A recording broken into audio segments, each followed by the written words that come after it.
Hi, this is Frank. He's French-Canadian. He's been off-roading for the last 15 to 20 years. He builds his own stuff all the time. He's trying to build a lightweight EV Rockcrawler with 40-inch tires, a Nissan Leaf motor and batteries. So let's see what he's been up to recently. Okay, I've just cleaned up all the bolts and all the parts for the axle rebuild time. I've put my RCV axle. The axle is over there, ready to be assembled. All the other parts are there, and all clean and fresh paint on them. So today, rebuilding that, assembling everything, and putting it back in its place on the buggy. Okay, today I'm finishing rebuilding the axle. Finish one side. One of my friend came and told me how to finish it the right way and the stronger way. So I'm gonna finish the other side, put some grease in it, put some oil in it, finish welding off the brackets, put some plate on it to be a little bit stronger on the top too. After that, I'm gonna do the rear axle too. I'm gonna bring on the table, finish welding off the bracket too, assembling the axle, put oil in it, and for the axle it's gonna be finished. So thank you, bye.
The assembled axle is quite heavy. Frank used his cherry picker to take it from the table and putting it under the buggy.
Hey, I've just finished rebuilding the axle. Put it back under the buggy with the four-link suspension. Everything is welded. Everything is almost finished, apart from the steering that I'm gonna put in the back of the axle instead of the front like it's supposed to be, so it's more protected. Also, I finished the rear axle, putting back the suspension too, fully weld the brackets. And today I'm gonna get myself to find a solution for my battery pack, the too small one.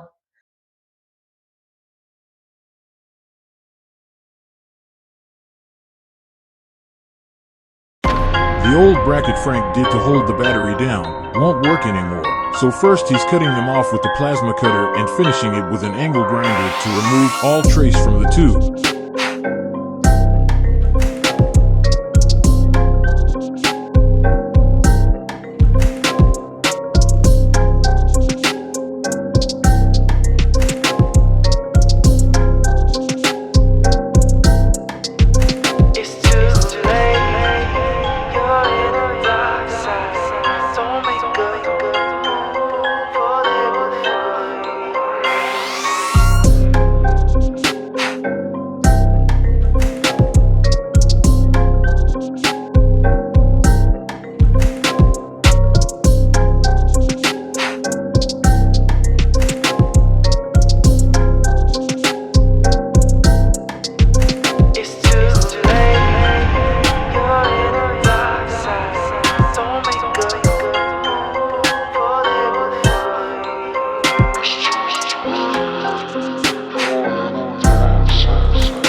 Figuring out how to mount the battery box is proving to be quite hard, because he needs to do something lightweight and sturdy enough to resist any big impact the buggy will encounter, and the seats and seat belts will also be mounted on them.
As you can see, I've did a lot of work on the battery pack. I've made a big plate over there in the 1/8 of an inch steel. That's going to have some brace on the batteries. So the battery is going to be braced to those plates. That's going to be fully welded. For that side, it's going to hold the batteries right in place with no room for movement or anything. I've also put some little piece in the middle to support the weight in the middle of the batteries. It's tubing with a cut in it, so it's really sturdy, doesn't move, cannot be moved in any ways. I think I'm going the right ways now to ensure that the batteries doesn't move. So that's it for now. See you later.